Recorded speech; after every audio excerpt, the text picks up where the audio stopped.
Kerupuk, kerupuk, kerupuk keliling. Suara itu memecah kesunyian jalanan kampung setiap sore. Di antara deru motor dan tawa anak-anak yang bermain bola plastik, suara serak itu selalu terdengar. Suara seorang remaja kurus dengan kulit legam terbakar matahari mendorong gerobak kecil penuh dengan kerupuk yang tergantung plastik bening, bergoyang-goyang terkena angin.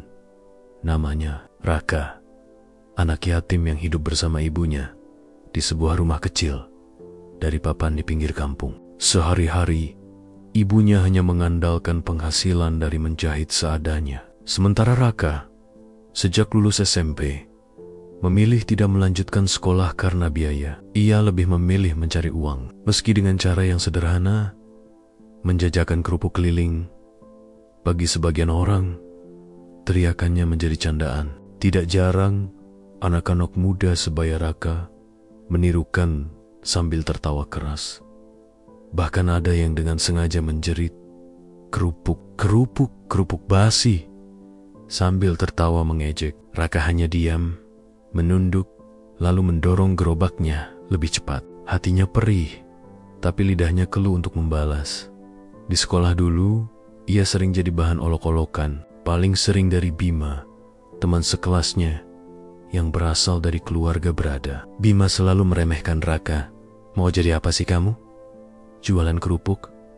Hidupmu cuma muter-muter kampung, gak akan pernah sukses." Kata-kata itu menancap kuat di hati Raka, tapi juga jadi bara semangat dalam dirinya malam hari. Setelah selesai berjualan, Raka menghitung receh hasil jerih payahnya. Tangan kasar itu memisahkan koin 100, 200, dan ribuan dengan sabar. Wajah ibunya yang kelelahan menatap penuh kasih. "Alhamdulillah, nak, rezeki halal, walau sedikit," ucap ibunya sambil tersenyum. Raka mengangguk pelan. Dalam hatinya, ia bertekad, "Aku tidak akan selamanya teriak kerupuk di jalan. Suatu hari nanti, teriakanku akan berganti dengan sesuatu yang lebih besar. Aku hanya perlu sabar, belajar, dan bekerja keras." Hari-hari pun terus bergulir. Raka belajar dari setiap langkah kecilnya. Ia mengamati, ternyata orang lebih suka kerupuk yang renyah dan gurih. Ia juga memperhatikan ada warung-warung kecil yang sebenarnya bisa jadi langganan tetap kalau ia berani menawarkan kerupuknya bukan hanya keliling, tapi juga titip jual. Awalnya, ia malu, badannya gemetar ketika mencoba masuk ke sebuah warung dan berkata, "Bu, mau titip kerupuk? Nanti kalau laku, baru dibayar." Si pemilik warung sempat menatap ragu, tapi akhirnya mengangguk. Hari itu, langkah Raka berubah. Ia bukan hanya pedagang keliling, tapi mulai belajar menjadi pemasok kecil-kecilan. Namun perjalanan itu tidak semulus bayangannya.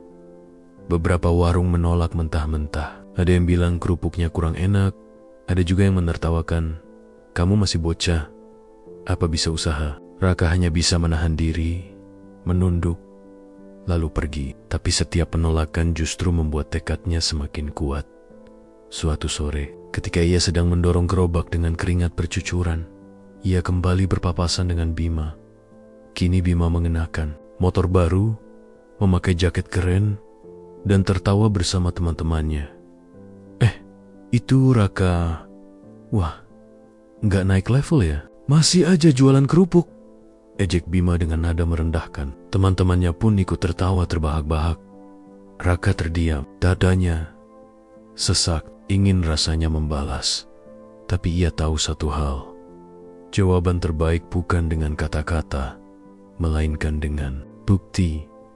Malam itu, setelah selesai berjualan, ia menatap gerobak tuanya. Tangannya mengusap papan yang mulai lapuk. Lalu ia berkata pada dirinya sendiri, "Suatu hari, orang-orang yang menertawakan teriakan kerupuk, ini akan tahu. Dari kerupuk inilah, aku akan membangun sesuatu yang besar." Awal dari langkah panjang seorang anak kampung yang terhina karena teriakannya di jalan, tapi tidak pernah menyerah pada ejekan. Hari-hari Raka terus berjalan dengan ritme yang sama. Pagi membantu ibunya, siang sampai sore mendorong gerobak, malam menghitung uang receh.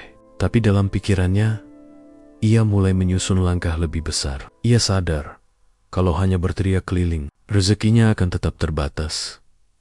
Ia mulai memperhatikan satu hal, warung-warung di pinggir jalan. Setiap kali mampir membeli air minum, atau sekadar beristirahat, ia melihat rak camilan yang penuh. Ada keripik singkong, kacang tanah, permen murah, dan mie instan kecil. Tapi jarang ada warung yang menjual kerupuk seperti miliknya. Kalau aku bisa nitip di warung-warung ini, aku gak harus keliling terus. Kerupukku bisa laku sendiri, walau aku lagi istirahat, pikirnya dalam hati. Awalnya, ia memberanikan diri dengan 3 warung terdekat. Kerupuknya ia titipkan dengan perjanjian sederhana. Kalau laku, baru dibayar. Ibu warung setuju, walaupun ragu. Kerupuk Raka digantung di dekat pintu warung, tergoyang-goyang terkena angin. Seminggu kemudian, ketika ia kembali mengecek, ternyata kerupuknya habis terjual. Raka tersenyum lebar, seolah baru mendapat hadiah besar. Bu, jadi laku ya kerupuk? Saya, iya. Nak, ternyata banyak yang suka. Kamu bawa lagi aja, lebih banyak, soalnya ada anak-anak kecil suka beli buat teman makan nasi, jawab pemilik warung. Malam itu, Raka pulang dengan hati penuh semangat. Ia menceritakan semuanya kepada ibunya. Bu, kerupuknya laku. Aku mau coba titip di warung lain juga. Ibunya menatap penuh haru. Alhamdulillah, teruslah berusaha nak. Jangan malu, jangan minder. Rezeki halal, Allah pasti kasih jalan. Sejak hari itu, Raka punya kebiasaan baru. Bukan hanya keliling teriak kerupuk, tapi juga berkeliling dari warung ke warung untuk menitipkan kerupuk. Ia membuat catatan sederhana di buku kecil, warung mana yang sudah ia titip, berapa jumlah kerupuk, dan kapan ia harus kembali mengecek. Tapi tidak semua berjalan mulus. Ada warung yang menolak mentah-mentah. Kerupukmu kalah sama yang di pabrik nak. Orang-orang sekarang sukanya yang merek terkenal. Ada pula yang sengaja menunda bayar. Nanti ya, tunggu bulan depan. Bahkan ada kerupuknya yang kembali basah dan tidak laku karena terlalu lama tergantung. Raka sempat kecewa. Pernah sekali ia pulang sambil menahan air mata. Tapi sesampainya di rumah, ibunya menguatkan, jangan berhenti hanya karena satu pintu tertutup nak. Masih banyak pintu lain yang bisa kamu ketuk. Kalimat itu menancap kuat. Esoknya, dengan semangat baru, ia kembali mendorong gerobaknya, berkeliling mencari warung-warung lain. Pertemuan yang mengubah suatu sore. Ketika hujan deras mengguyur kampung, Raka berteduh di sebuah warung besar di pinggir jalan raya. Pemilik warung itu seorang pria paruh baya bernama Pak Hadi. Melihat Raka yang kuyup, Pak Hadi menawarinya segelas teh hangat. Kamu dagang apa nak? Tanya Pak Hadi. Kerupuk pak, biasanya saya keliling, kadang titip di warung-warung. Pak Hadi tertawa kecil, tapi bukan mengejek. Kamu masih muda, sudah berani usaha. Bagus, kalau mau, titip aja di warung saya. Warung saya ramai, banyak orang mampir. Siapa tahu laku banyak. Raka, ia tak menyangka bisa mendapat tawaran seperti itu. Dengan penuh semangat, ia langsung menggantung beberapa bungkus kerupuk di warung Pak Hadi. 2 minggu kemudian, ketika ia kembali, hampir semua kerupuknya ludes. Bahkan, Pak Hadi berkata, kerupukmu laku keras nak. Orang-orang suka karena renyah. Besok kamu bawa lebih banyak ya. Malam itu, Raka termenung di kamarnya yang sempit. Ia sadar satu hal penting. Kalau ingin berkembang, ia harus menjaga kualitas. Orang membeli bukan hanya karena harga murah, tapi karena rasa yang enak dan kerupuk yang tetap renyah. Sejak saat itu, ia mulai belajar cara menggoreng dengan benar, cara menjemur kerupuk agar tidak cepat lembek, dan bahkan mencoba berbagai rasa. Dengan sedikit bumbu tambahan, ia tak lagi sekadar pedagang keliling, tapi perlahan-lahan mulai menjadi produsen kecil.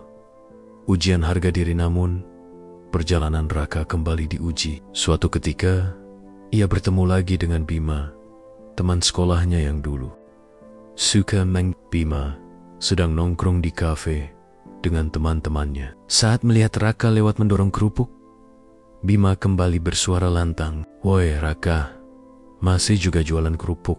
Aduh, malu-maluin. Lihat nih aku, udah kuliah di kota, nongkrong di kafe. Kamu kapan naik level?" Tawa meledak dari meja kafe itu. Orang-orang menoleh. Sebagian ikut tersenyum simpul. Wajah Raka memerah. Tapi kali ini, ia tidak menunduk. Ia menatap Bima sebentar, lalu berkata pelan tapi tegas, "Bima, enggak semua orang punya jalan yang sama. Kamu kuliah, aku jualan kerupuk. Enggak ada yang perlu ditertawakan. Yang penting, aku enggak nyolong, enggak nipu, dan enggak makan dari uang haram." Kata-kata itu membuat suasana hening sesaat. Bima terdiam, walau akhirnya ia pura-pura tertawa untuk menutupi rasa malu. Tapi bagi Raka, hari itu menjadi titik balik. Ia belajar bahwa harga dirinya tidak ditentukan oleh pekerjaan, melainkan oleh sikap dan kejujuran.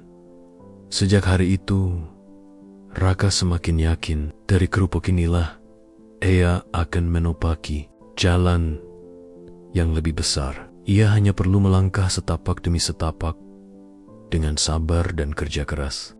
Waktu berjalan cepat. Dari hanya menitipkan di beberapa warung kecil, kerupuk Raka mulai tersebar ke belasan warung di sekitar kampung. Nama kerupuk Raka perlahan mulai dikenal. Anak-anak sekolah sering membelinya untuk camilan. Ibu-ibu rumah tangga suka membelinya sebagai pelengkap makan. Bahkan para bapak yang nongkrong di pos ronda sering menjadikan kerupuk itu sebagai teman ngopi setiap kali pulang. Raka selalu membawa kabar baik kepada ibunya. "Bu, alhamdulillah, warung di ujung jalan pesan kerupuk lagi, 2 kali lipat dari biasanya." Atau, "Bu, Pak Hadi bilang kerupuk kita paling laku. Katanya jangan sampai kosong." Ibunya hanya bisa tersenyum sambil menepuk bahu anaknya. "Lanjutkan, Nak. Jangan sombong, jangan lelah, berbuat baik." Mulai dikenal di pasar suatu hari, ketika Raka sedang mengantarkan kerupuk ke warung. Ada seorang pedagang sayur keliling bernama Mbak Yuni yang memperhatikan. "Nah, kerupukmu kok kayaknya laris ya? Aku sering lihat di warung-warung. Kamu bikin sendiri?" tanyanya. "Iya Mbak, saya sama ibu yang goreng di rumah." "Kalau gitu, mau nggak aku titipin di pasar? Aku kan punya lapak kecil di sana. Siapa tahu pembeli suka." Awalnya Raka ragu. Pasar lebih ramai, tapi juga lebih banyak saingan. Namun akhirnya, ia memberanikan diri. Ia mengantar beberapa bungkus kerupuk ke lapak Mbak Yuni. Seminggu kemudian, kabar gembira datang. Kerupuknya ludes. Bahkan, Mbak Yuni meminta lebih banyak karena banyak pembeli yang mencari. Dari situlah kerupuk Raka mulai menyeberang keluar kampung, masuk ke pasar tradisional. Di pasar, kerupuknya dikenal dengan sebutan kerupuk keliling karena banyak pembeli tahu asal-usulnya. Nama itu melekat dan tanpa disadari menjadi merek pertama yang dimiliki Raka. Tantangan baru, namun semakin besar permintaan, semakin berat pula tantangan yang harus ia hadapi. Produksi kerupuk di rumah tidak lagi cukup. Dapur kecil mereka penuh dengan wajan minyak goreng dan adonan kerupuk yang menumpuk. Pernah suatu malam, ibunya jatuh sakit karena terlalu lelah membantu menggoreng. Raka panik, merasa bersalah. Itu ia sadar. Ia tidak bisa lagi mengandalkan hanya dirinya dan ibunya. Ia harus berani melibatkan orang lain. Dengan tabungan hasil berbulan-bulan, ia memberanikan diri membeli wajan yang lebih besar dan mempekerjakan 2 tetangga yang sedang kesulitan ekonomi. "Bu, tolong bantu saya goreng kerupuk. Nanti saya kasih upah." Lumayan buat tambahan belanja, ucap Raka pada tetangganya. Tetangga itu setuju. Dan sejak hari itu, usaha Raka berubah. Ia bukan lagi pedagang kecil yang bekerja sendirian, tapi mulai membentuk tim produksi sederhana. Ujian mental kesuksesan kecil itu ternyata tidak lepas dari ujian. Di pasar, ada beberapa pedagang camilan lain yang merasa tersaingi. Kerupuk itu, kerupuk kampung, masa bisa laku? Paling sebentar, habis itu hilang, kata salah seorang pedagang sinis. Ada pula yang sengaja menurunkan harga untuk menjatuhkan kerupuk Raka. Awalnya Raka sempat goyah. Penjualannya turun beberapa hari karena orang lebih memilih kerupuk murah. Tapi kemudian ia ingat, yang membuat kerupuknya dicari bukan hanya harga, melainkan rasa renyah dan kualitas. Ia tetap menjaga kualitas dan tidak aya-katiketan, menurunkan harga terlalu rendah. Benar saja, beberapa hari kemudian, pembeli kembali mencari kerupuknya. Banyak yang bilang, lebih mahal sedikit nggak apa-apa. Yang penting, enak dan renyah. Dari situ, Raka belajar satu hal penting. Usaha tidak hanya soal harga, tapi soal menjaga kepercayaan. Pertemuan tak terduga suatu sore, ketika sedang mengantarkan kerupuk ke pasar, Raka bertemu dengan seseorang yang tak ia sangka. Bima datang. Dengan pakaian rapi, tampak seperti mahasiswa kota yang sedang pulang kampung. Ia berdiri di depan lapak camilan, lalu matanya tertuju pada kerupuk yang sedang Raka susun. Ini kerupuk murah? Tanyanya, setengah tak percaya. Raka hanya mengangguk sambil tersenyum tipis. Wah, aku sering lihat kerupuk ini di warung-warung.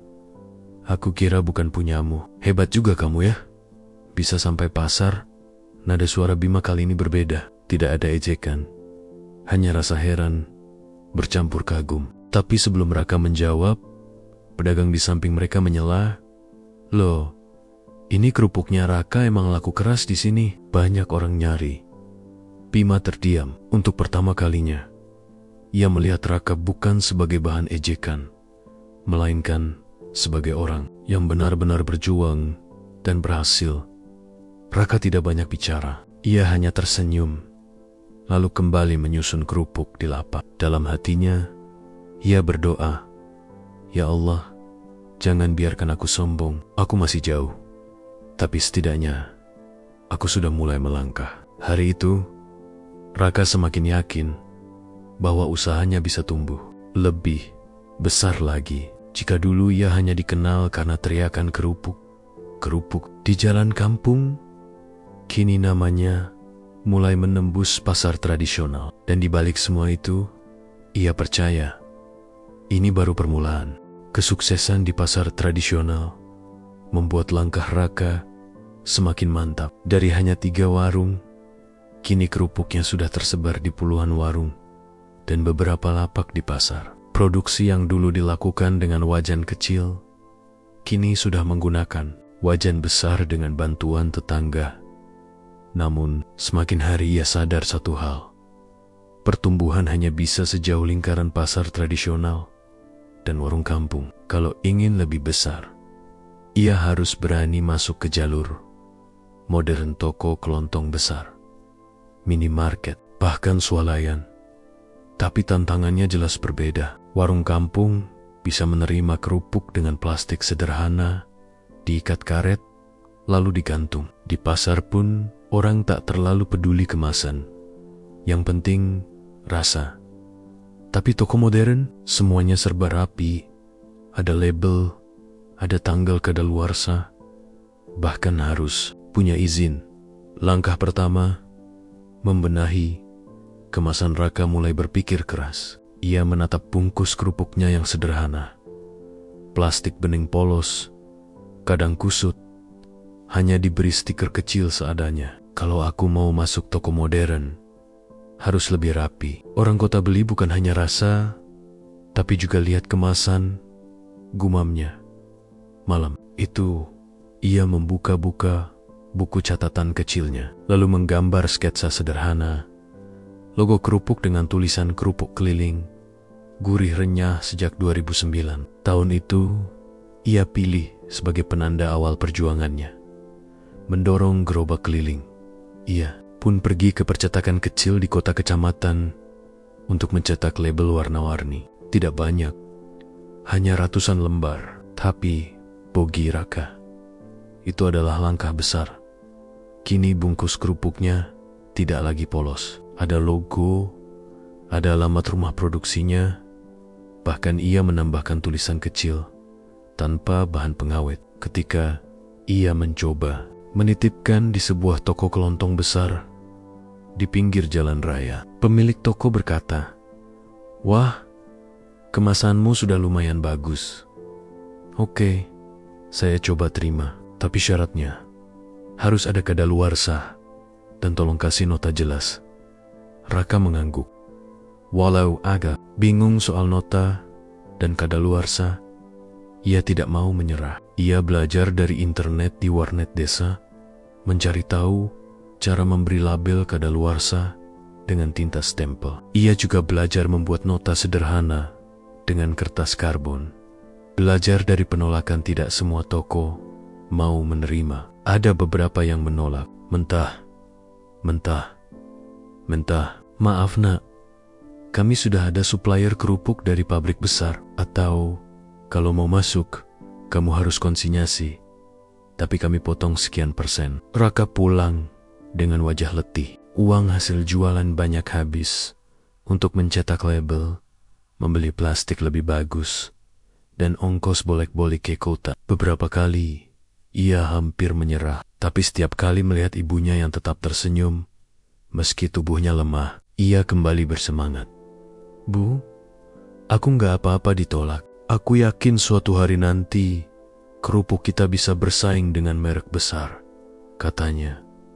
Ibunya menepuk tangannya. "Nak, jangan ukur hasil dari seberapa cepat, ukur dari seberapa kuat kamu bertahan." Dukungan tak terduga suatu siang, ketika ia sedang menawarkan kerupuk ke sebuah minimarket lokal, seorang supervisor toko memperhatikan dengan seksama.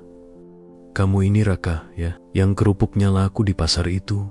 Raka turgit. "Iya pak, kok bapak tahu?" Supervisor itu tersenyum. "Adik saya sering beli kerupukmu. Katanya enak, renyah. Begini saja, saya bantu masukkan ke cabang minimarket ini, tapi kamu harus siap pasokan banyak dan konsisten." Jantung Raka berdegup kencang. Ini kesempatan emas yang tak pernah ia bayangkan sebelumnya. Ia langsung mengiyakan, walau dalam hati ada rasa cemas. Sanggupkah ia memenuhi permintaan besar? Pejuang produksi malam itu, Raka berkumpul dengan tim kecilnya ibu, 2 tetangga, dan seorang keponakan yang ia ajak membantu. Kita dapat pesanan masuk ke minimarket. Jumlahnya banyak, tapi ini kesempatan. Kita harus kerja lebih keras. Mereka pun mulai bekerja siang malam. Dapur rumah berubah seperti pabrik kecil. Wajan besar terus menyala. Minyak mendidih. Aroma kerupuk goreng memenuhi udara. Plastik kemasan menumpuk di sudut kamar. Sementara Raka sibuk memberi label dan mencatat nota pesanan. Walau melelahkan, ada semangat yang berbeda. Mereka tidak lagi sekadar membuat kerupuk untuk warung kecil, tapi sedang menggapai mimpi besar. Masuk ke jaringan toko modern. Saat yang membanggakan. Beberapa minggu kemudian, tibalah hari yang dinanti. Raka mengantar puluhan kardus kerupuk ke cabang minimarket lokal. Ia melihat dengan mata kepala sendiri. Kerupuknya kini bukan hanya tergantung di warung kampung, tapi tersusun rapi di rak toko Bereti, berdampingan dengan camilan dari pabrik besar. Matanya berkaca-kaca. Ia teringat masa-masa mendorong gerobak. Tua, diteriaki, ditertawakan. Kini, teriakannya berganti dengan label resmi di toko modern. Namun di balik rasa bangga, Raka tahu perjalanan masih panjang. Ia baru menapakkan kaki di pintu. Tantangan lebih besar menunggu. Menjaga kualitas, memperluas pasar, dan tentu saja menghadapi persaingan dengan pabrik besar. Malam itu, Raka menatap langit sambil berdoa. Ya Allah, aku masih anak kampung yang dulu hanya berteriak kerupuk di jalanan. Kalau ini memang jalan yang Engkau pilihkan, kuatkan aku untuk menjalaninya. Jangan biarkan aku lupa diri.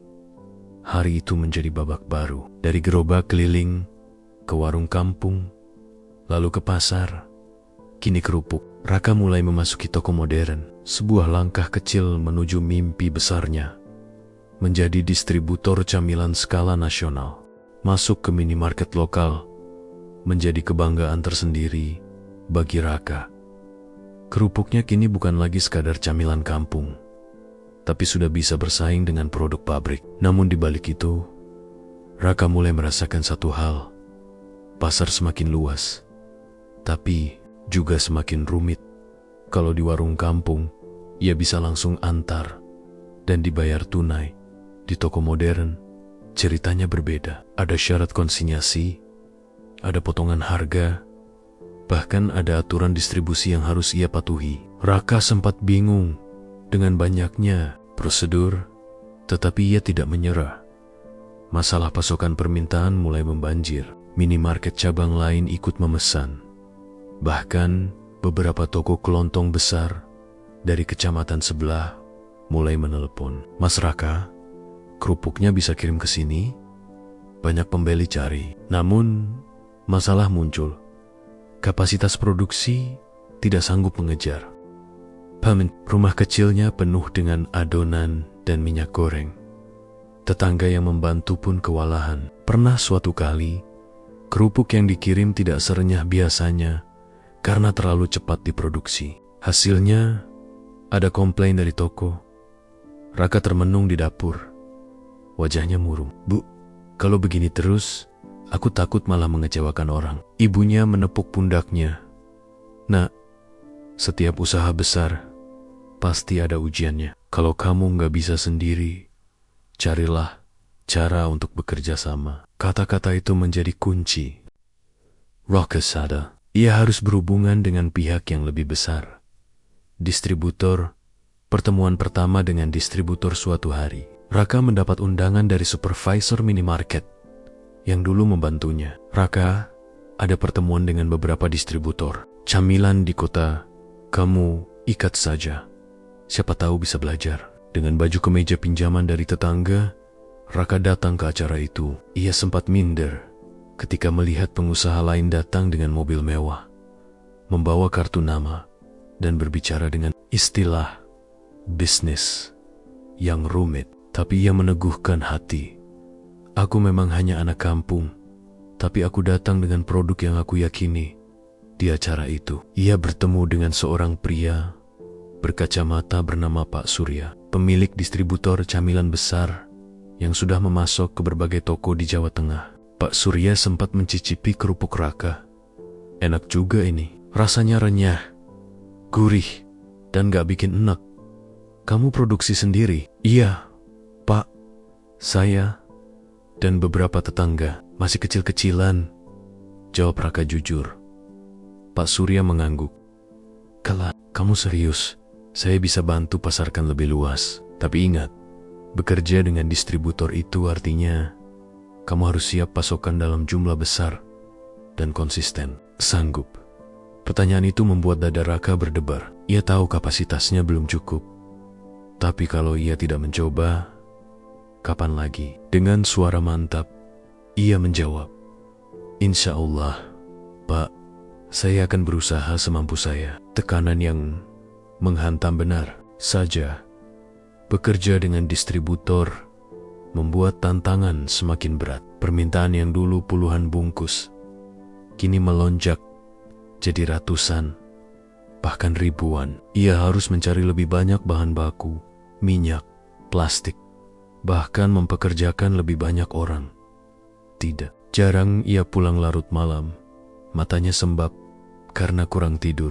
Ada kalanya ia merasa kewalahan. Pernah satu kali, pengiriman telat sehari. Pak Surya menegurnya dengan tegas.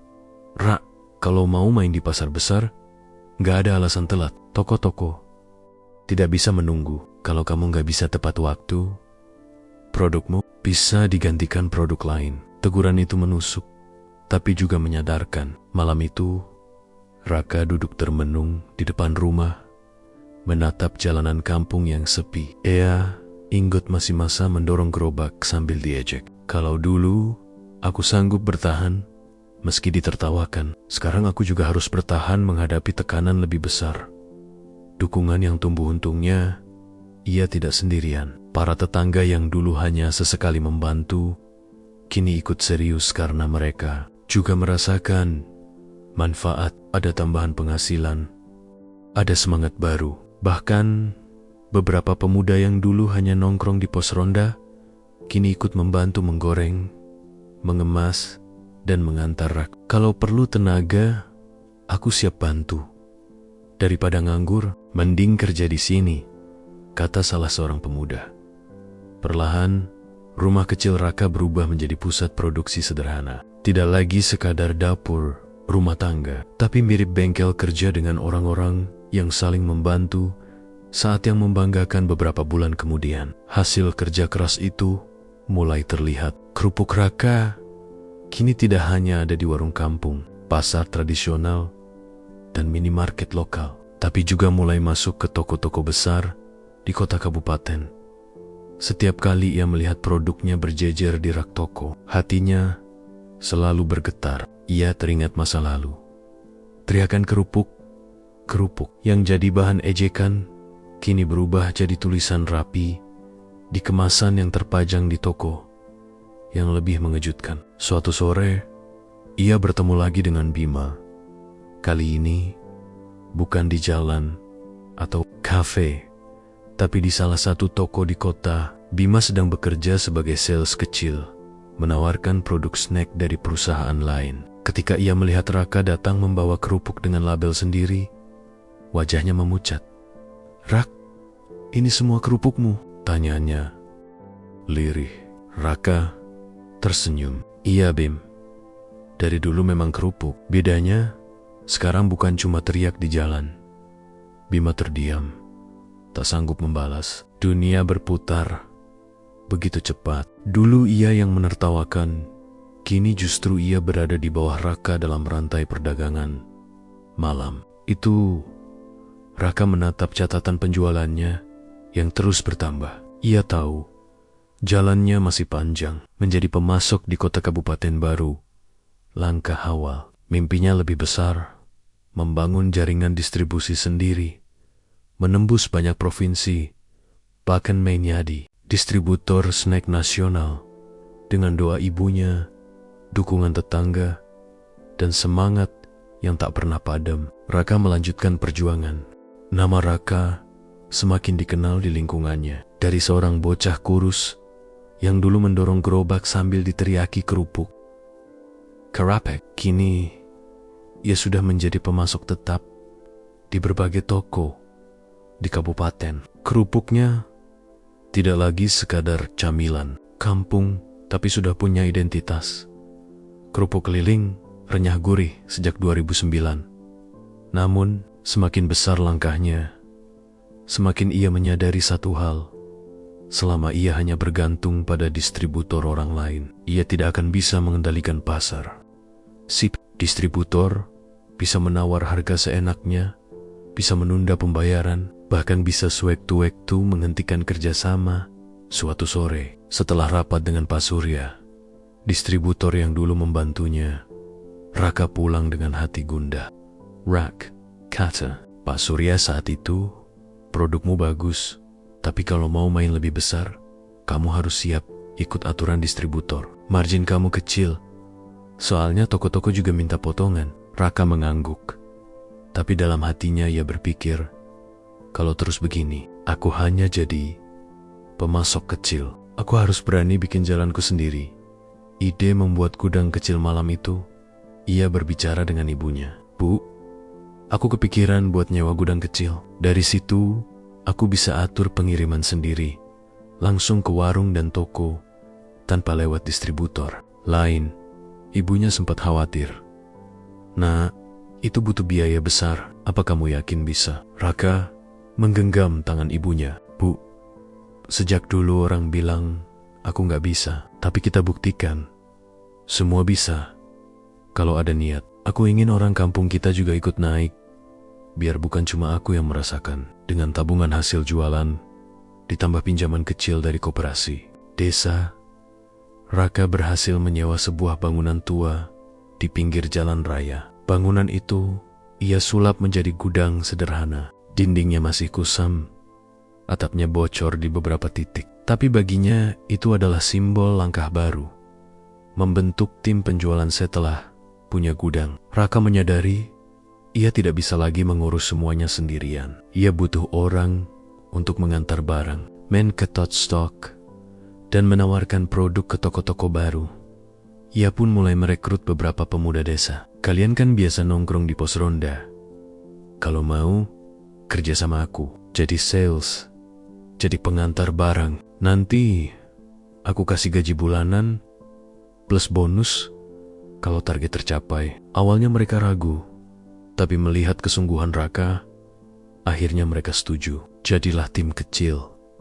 Ada yang bagian produksi, ada yang bagian pengiriman, ada pula yang khusus berkeliling, menawarkan produk. Mobil pickup bekas hasil pinjaman menjadi kendaraan utama mereka. Di bak belakang, kardus-kardus kerupuk bertumpuk rapi, siap dikirim ke berbagai tempat. Tantangan baru, persaingan langka.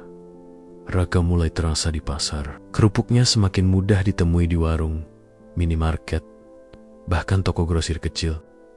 Tapi hal itu juga membuat pesaing semakin waspada. Beberapa distributor besar mulai tidak suka. Ada yang menebar isu kerupuk Raka pakai bahan murahan. Ada pula yang mencoba menjatuhkan harga di bawah pasaran agar kerupuk Raka tidak laku. Raka sempat goyah, tapi ia tetap berpegang pada prinsip menjaga kualitas. Ia tidak mau menurunkan standar demi mengejar harga. Biar orang lain jual murah, aku akan jual jujur. Orang beli bukan hanya karena harga, tapi karena rasa percaya, katanya kepada timnya. Kemenangan kecil strateginya terbukti.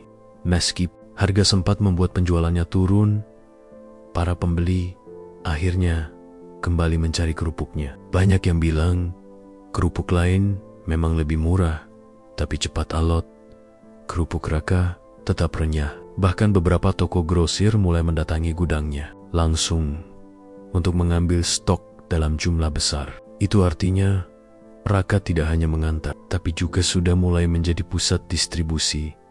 Pertemuan dengan pesaing lama suatu hari. Ketika sedang mengantar pesanan ke sebuah grosir di kota, Raka kembali bertemu dengan Bima. Kali ini, Bima bukan hanya sales kecil, tapi sudah menjadi staf marketing di perusahaan snack nasional. Bima menatap dengan mata terbelalak. Kamu sekarang punya gudang sendiri? Iya, Bim. Alhamdulillah sedikit-sedikit mulai jalan, jawab Raka tenang. Bima tersenyum miris. Aku dulu sering ngetawain kamu. Sekarang lihat, ternyata kamu jauh lebih maju. Aku yang kuliah tinggi-tinggi, malah sekarang kerja ikut orang. Raka menepuk bahunya. Bim, jangan minder. Setiap orang punya jalan masing-masing. Aku hanya pegang satu hal. Jangan malu mulai dari bawah. Kata-kata itu membuat Bima terdiam. Dunia memang berputar cepat. Orang yang dulu ia ejek, kini berdiri sebagai pemilik usaha dengan jaringan distribusi sendiri. Mimpi yang semakin besar malam itu. Setelah semua barang terkirim, Raka duduk di depan gudangnya. Ia menatap deretan kardus kerupuk yang tersusun rapi. Dalam hati ia berdoa, Ya Allah, dari teriakan di jalan, Engkau bawa aku sejauh ini. Jangan biarkan aku sombong. Bimbing aku agar usaha ini bukan hanya untukku, tapi juga bermanfaat bagi banyak orang. Ia tahu jalannya masih panjang. Jaringan distribusi yang ia bangun baru sebatas kabupaten dan beberapa kota kecil. Tapi impiannya jelas, menjadi distributor camilan nasional. Bukan hanya kerupuk, tapi juga snack dan produk makanan lain dari kampung-kampung yang sering terpinggirkan. Hari itu menjadi penanda. Raka tidak lagi sekadar pedagang kerupuk, tidak lagi sekadar pemasok toko, tapi sudah menjadi pengusaha distribusi. Dari gerobak kecil di jalan kampung, kini ia mulai membangun jalan menuju panggung nasional. Tahun demi tahun berlalu, gudang kecil Raka di pinggir jalan kini sudah berkembang. Dari hanya kerupuk, ia mulai menambah produk lain. Keripik singkong kakang goreng, bahkan camilan buatan UKM desa-desa sekitar. Semua ia rangkul, semua ia bantu pasarkan. Kalau dulu aku sendirian, sekarang kita bisa bantu banyak tetangga, kata Raka suatu malam pada ibunya. Ibunya hanya tersenyum haru. Nak, kamu bukan cuma dagang, kamu sudah jadi jalan rezeki bagi orang lain. Perluasan ke provinsi, nama kerupuk keliling semakin dikenal. Dari kabupaten merambah ke kota besar. Di provinsi, Raka berani menyewa gudang K2 di kota, lalu membentuk tim sales baru. Mobil pickup bekas kini berganti dengan truk kecil. Di tiap pasar besar, produk Raka mulai terlihat. Bahkan beberapa toko modern di kota besar menerima produknya setelah melihat ketekunan dan konsistensi. Distribusi. Suatu hari, seorang wartawan lokal mendatangi gudangnya. Mas Raka, boleh wawancara? Kami sering dengar cerita tentang anak kampung yang dulu teriak kerupuk keliling, sekarang jadi distributor besar. Wawancara itu dimuat di koran, lalu menyebar di media sosial. Nama Raka semakin melambung. Banyak orang terinspirasi bahwa kerja keras dan kejujuran bisa membawa seseorang yang dulu diremehkan menjadi pengusaha sukses. Godaan dan ujian, namun semakin besar nama, semakin besar pula ujian. Ada tawaran dari investor kota besar yang ingin menanam modal, tapi dengan syarat Raka harus menyerahkan sebagian besar saham. Kalau kamu terima, usahamu bisa langsung jadi perusahaan nasional. Tapi kepemilikanmu tinggal sedikit, kata si investor. Raka termenung. Ia sempat tergoda. Dengan modal besar, ia bisa mempercepat langkah. Tapi ia ingat wajah-wajah tetangga yang bekerja dengannya, ibunya yang selalu menasihati, dan prinsip yang ia pegang sejak awal. Usaha ini bukan hanya untuk dirinya, tapi juga untuk orang-orang di sekitarnya. Akhirnya ia menolak dengan sopan. Maaf Pak, saya ingin usaha ini tetap jadi milik kampung saya. Kalau saya jual terlalu banyak, saya takut lupa asal-usul saya. Keputusan itu membuat beberapa orang mencibir. Raka, kesempatan emas kok ditolak. Tapi ia tetap tenang. Baginya, lebih baik berkembang pelan, tapi milik sendiri, daripada besar, tapi kehilangan kendali. Pertemuan terakhir dengan masa lalu pada sebuah acara pameran produk UMKM tingkat provinsi. Raka diundang sebagai salah satu pembicara. Ia naik ke panggung dengan pakaian sederhana, bercerita tentang perjalanan dari gerobak keliling hingga menjadi distributor snack. Di tengah acara, matanya menangkap sosok yang tak asing, Bima. Bima kini bekerja sebagai staf marketing sebuah perusahaan besar yang juga ikut pameran. Saat sesi istirahat, Bima menghampirinya. Rak, aku gak pernah menyangka kamu bisa sejauh ini. Aku akui, aku dulu salah. Aku sering ngetawain kamu, meremehkan kamu. Tapi lihat sekarang, kamu yang jadi pengusaha, aku masih jadi pegawai. Raka tersenyum hangat. Bim, jangan merasa rendah. Jalan kita beda. Kamu punya cara sendiri untuk sukses. Aku hanya berpegang pada satu hal. Jangan malu mulai dari bawah, dan jangan berhenti ketika diejek. Bima menanduk, lalu menjabat tangan Raka erat-erat. Dalam hati, ia tahu bahwa roda kehidupan benar-benar berputar. Akhir yang membanggakan. Beberapa bulan kemudian, Raka resmi meluncurkan perusahaannya dengan nama Keliling Snack Distributor. Bukan hanya menjual kerupuk, tapi juga menjadi jalur distribusi bagi puluhan produk camilan dari desa-desa kecil. Jaringan distribusinya sudah menembus beberapa provinsi di Jawa. Hari peluncuran itu sederhana, diadakan di gudang barunya yang lebih besar. Ada spanduk, ada makanan ala kadarnya, tapi suasananya hangat. Para tetangga, pekerja, bahkan pemuda-pemuda yang dulu hanya nongkrong kini hadir dengan bangga. Raka berdiri di depan mereka, matanya berkaca-kaca. Teman-teman, dulu aku sering diteriaki kerupuk, kerupuk, sambil ditertawakan. Tapi aku tidak malu, karena aku tahu setiap teriakan itu adalah doa untuk masa depanku. Hari ini, aku ingin bilang, usaha ini bukan hanya milikku, ini milik kita semua. Karena tanpa kalian, aku bukan siapa-siapa. Sorak dan tepuk tangan bergema.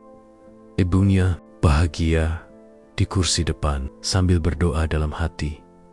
Dari seorang bocah kurus yang berjalan keliling kampung sambil diteriaki, Raka tumbuh menjadi sosok pengusaha tangguh. Dari gerobak tua, ke warung kecil, ke pasar, hingga ke toko modern dan jaringan distribusi provinsi. Ia pernah ditertawakan, diremehkan, bahkan dihina. Tapi justru dari ejekan itulah lahir tekad baja yang membawanya ke puncak. Kini, kerupuk keliling bukan lagi sekadar teriakan di jalanan, tapi sudah menjadi nama besar di dunia camilan. Dan perjalanan Raka menjadi bukti tidak ada mimpi yang terlalu rendah, asal diperjuangkan dengan kerja keras, kejujuran, dan doa.